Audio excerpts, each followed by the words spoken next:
What's going on, guys? We are going to make a quick video here to talk about two different things, just real quickly. One, let's talk about our war last week. I didn't get to do a highlight of that, and I won't go through a ton of this. We're going to look at one base several different times to talk about dragon attacks. And so I don't have an attack of the war award this week, or for this war. And that's because I didn't get a chance to review all the attacks. But hopefully I can do that in this upcoming Clan War League. That will be the second thing we talk about, is the upcoming Clan War League. But let's real quickly talk about this this base 7 of the enemies that gave us some fits. We're going to start off with Bagel's attack and talk about the good, the bad, and all the other stuff. So this is, before we get into it, is Town Hall 9. Which makes it harder than a Town Hall 8, obviously. So dragon attacks are wildly effective at Town Hall 7. They're 99% effective at Town Hall 8. They are, I will say, gosh, I don't know, 75% effective at Town Hall 9, and probably like 70% at Town Hall 10. With the caveat that on the Town Hall 9s and the Town Hall 10s, that those bases lend themselves to be attacked by dragons. So, with that being said, let's look at a couple things here. First off, let's look at Bagel's setup. I love the fact that he recognized that he can't take out more than 2 of the air defenses with lightnings, so he brought some freezes with him. Really good. We'll talk about the use of those in a minute. The one thing, two things. We have 11 dragons and no balloons cooked. Again, I've said this numerous times. Take one last dragon and replace it with 4 balloons. Also, I would highly recommend you never go into a war attack without clan troops. I don't know if this was an oversight or we just didn't think we need them. Don't ever go in without war troops. It's just, I mean, your army is less effective with less troops. So in that clan castle, I know I saw a lot of times where people were taking E-Drags or other dragons. Again, I would highly recommend with the dragon attack that you take balloons in your clan castle as well. And we'll talk about why. Now, in a base like this, we want to look at a few things to see if it's good to be taken out by dragons. One is, how easily we can get to the air defenses. The other thing that we want to check are the expos. Expos are kind of dragon killers if they're positioned next to each other. So we've got 2 here. They're both ground and air, right? I can't look at the information on them. They're both ground and air. So these guys are going to hit pretty hard because they don't stop. The other thing that makes Town Hall 9 so much more difficult for a dragon attack, the thing that no one really accounts for, is your queen. All right, so this is a level 15 queen, not super strong, but the problem is with the dragons, their focus. So dragons are not good at picking up war heroes. I'm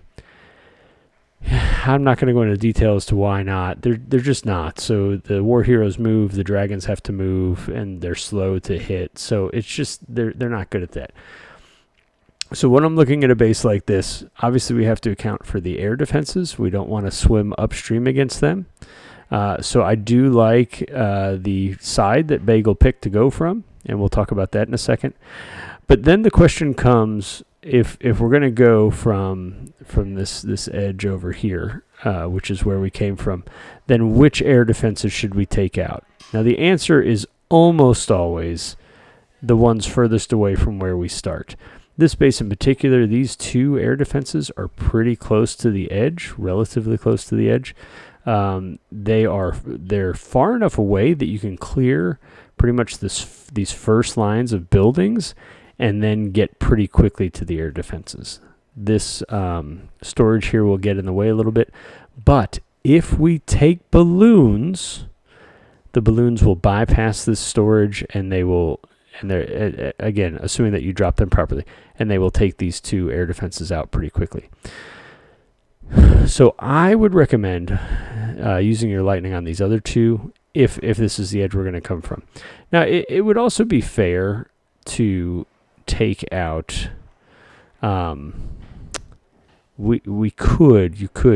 you could take out these two air defenses again and then attack from this edge over here where the spell factory is. It wouldn't be as effective, but what it would do is stop two air defenses from hitting at the same time. So just something to consider. That I can see arguments for both sides, because if we were to start on this edge, then to get your balloons to the second air defense would be a little bit tricky.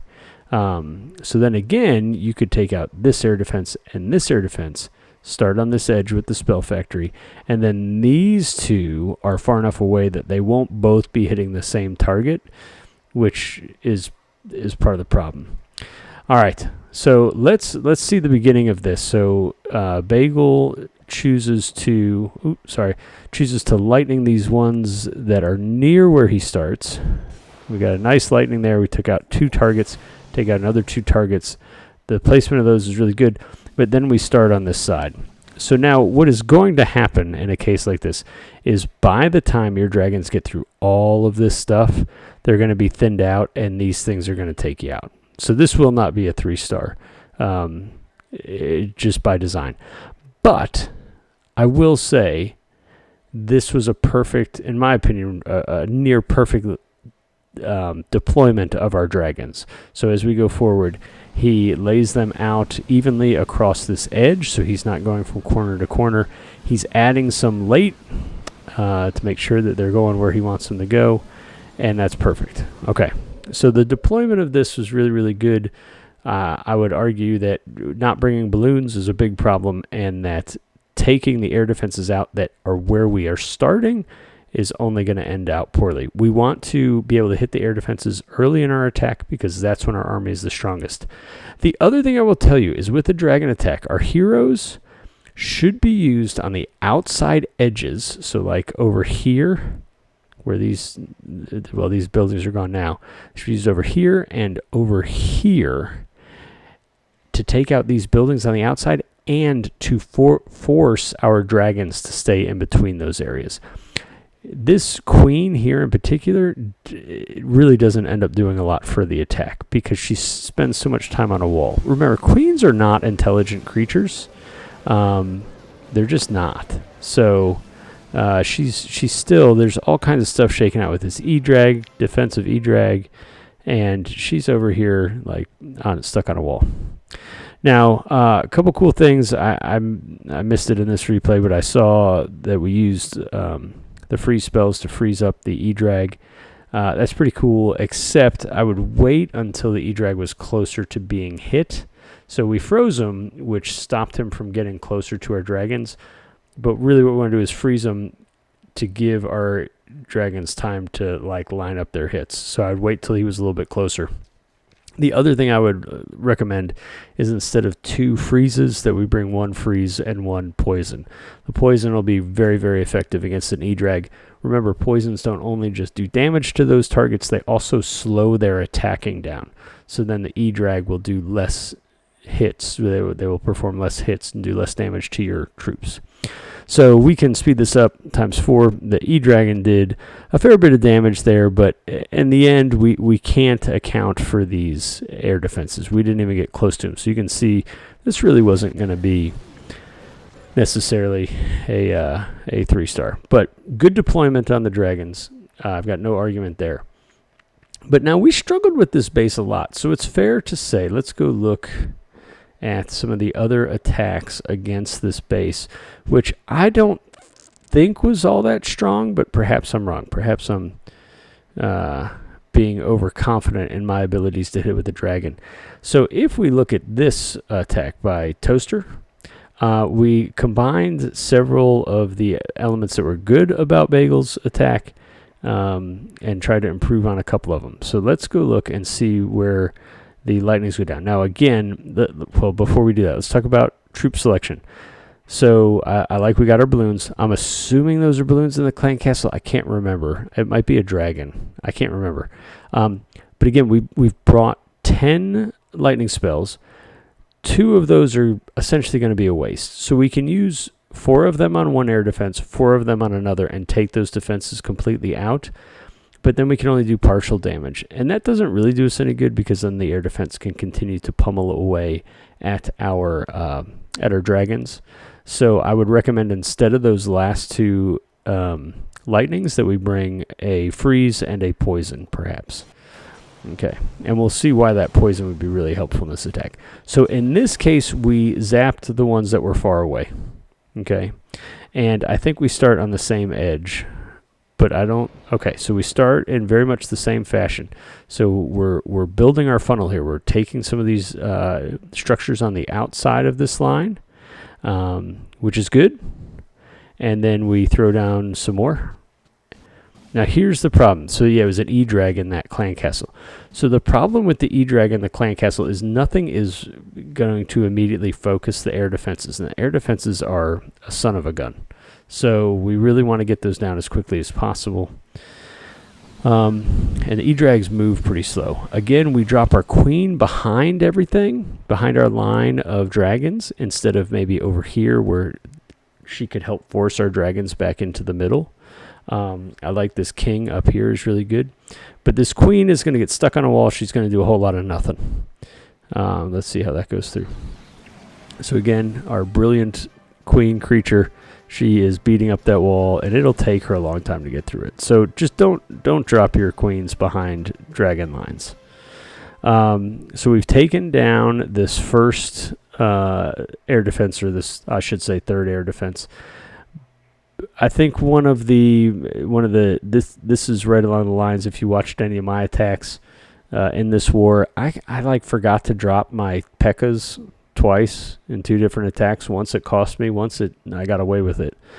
Here we should have already dropped our balloons. If we would have dropped our 4 balloons right after these initial structures fell, and we could drop them kind of, you guys can't see where I'm touching, but kind of right behind where the queen is, then they would come straight to this air defense, and we would take it out.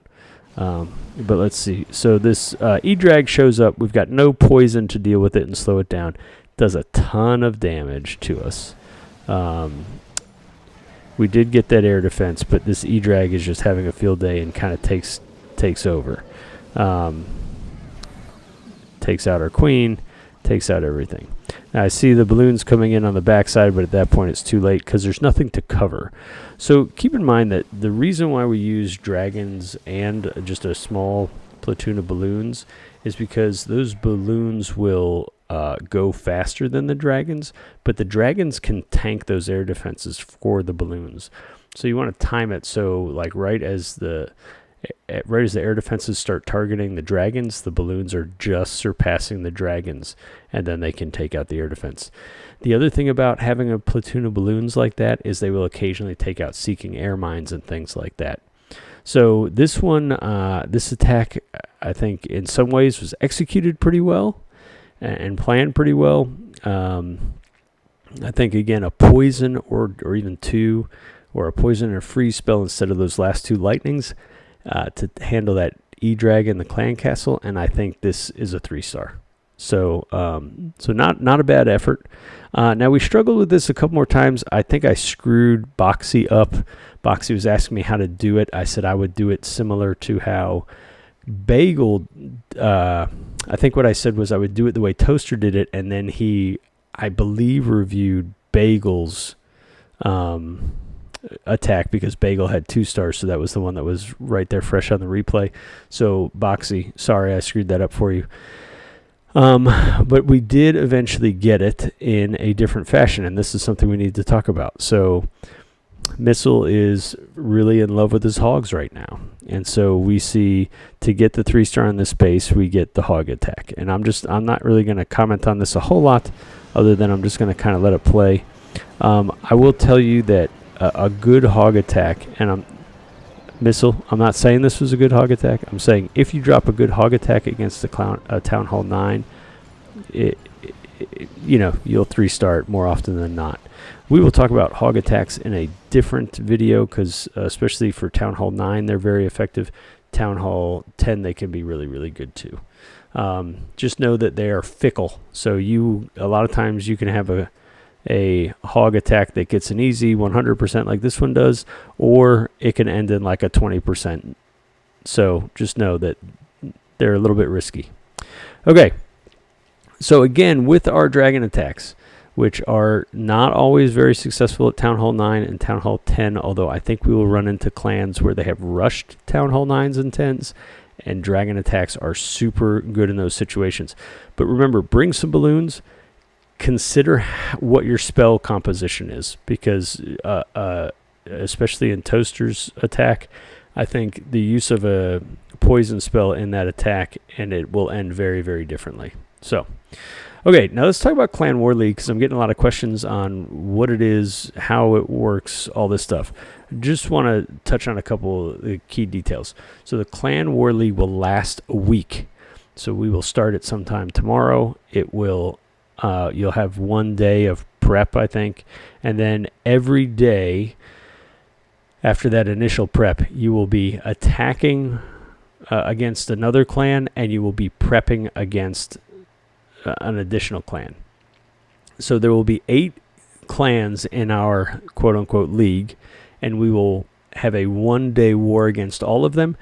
A couple of things to note: you will only get 1 attack. So you only get 1 attack. This is not going to be a highly coordinated effort, and I'll explain more in just a second. This will be a little bit of a free-for-all. Also know, you do not get matched up against other clans based on your town hall composition. So for those who may not know, the way a regular war is set up is there's some kind of formula that calculates your town. If we select 20 people to go to war, those 20 town halls are, I think there's some kind of like average, and then all the defensive structures and their levels are averaged in some way, shape, or form. So the goal is to get you to war against someone who has a similar, maybe not exactly the same, but a similar makeup, similar town hall levels, and that. The Clan War League is the opposite. You are matched up against other clans in your league regardless of what their town hall composition is. So I have been in Clan War Leagues where, as a Town Hall 6, my mirror was like a Town Hall 12. And I know that sounds like pretty lame, but you need to go through several iterations of that until you can kind of get into a league where people are of a similar composition as you. Oh, sorry, my phone just... There we go. So know that we will probably be facing some unfair situations. That's okay. We'll have to do that a few times to kind of get, I'll say, situated. The big thing for the Clan War League, especially this first one, is to kind of understand how it works, which you'll get a chance to do that, and to not finish last. So you do have individual wins and losses against these other clans, but I think there's the top clan moves up a clan war rank, and the bottom clan moves down, if I remember correctly. It may be like the top 2 and the bottom 2. I can't remember exactly. But to avoid those, we just need to get a lot of stars. So we technically could go 0-7 because we'll war against 7 other clans. So we could go 0-7, and I think still like not finish last. I can't remember exactly, and I apologize for that. I could probably look it up, but that sounds like a lot of work. So just know this is a much more casual affair. The thing I would ask is to consider not just rushing out to attack the first base you can 3-star. In the Clan War League, it's about how many stars we can accumulate total. So in a lot of situations, sneaking a 1-star or getting a 2-star against a base that is a lot bigger than you is way better than attacking down to get a 3-star. So I'm probably not going to assign a whole lot of attacks for the Clan War League. I would just ask that you challenge yourself to try to get 1 or 2 stars on a base that is either your mirror or close to your mirror, so that we don't need any like T-narging in this. So it's you may be in a situation where you're Town Hall 7 and you're up against the Town Hall 12, and you may not be able to get any stars. So don't waste your attack on that. We don't need a 0 star either. But then just hold off and see where everyone else is attacking. And it could be that someone, because these happen, you will have a war attack every 24 hours for 7 days. And there's probably going to be a case where someone forgets or gets busy and misses that window where they could attack or whatever. That's going to happen in these, and we're not going to stress ourselves out about that. In a regular war, that would really tick some people off. In this, it's not going to. So hear me say that. This is going to be a much more relaxed affair. So just hold off if you know you're going to get a 0 star, which we're probably going to run in that situation. Just hold off for a little bit and see if other people are attacking, and then if they're not, then go ahead and attack down. Find a base where you can get at least 1 star, and then we'll attack that base. But so this will make more sense once we start the war search tomorrow morning. But just know, if you have heroes upgrading, that's okay. You can still participate. If you are, like I know we have a couple of Town Hall 12s who haven't gotten a chance to participate, we will probably bring you in this, depending on the numbers, because it doesn't really matter. So for all you guys having questions about the Clan War League, just know it will most likely be unfair. It'll be casual, and we'll just have a good time, and we're going to try to bring as many people as we can. So if you have any other questions, put them in the chat, and I'll try to answer them. I just thought I would try to knock this out all in one video, tell you guys it's been fun warring with you guys, seeing us get a little bit better with some of these attacks. Next week, I will try to do some videos on alternate attacks to dragon attacks, because we will need to do those. And so tune in for that, and we will continue to get better as we war. See you guys later.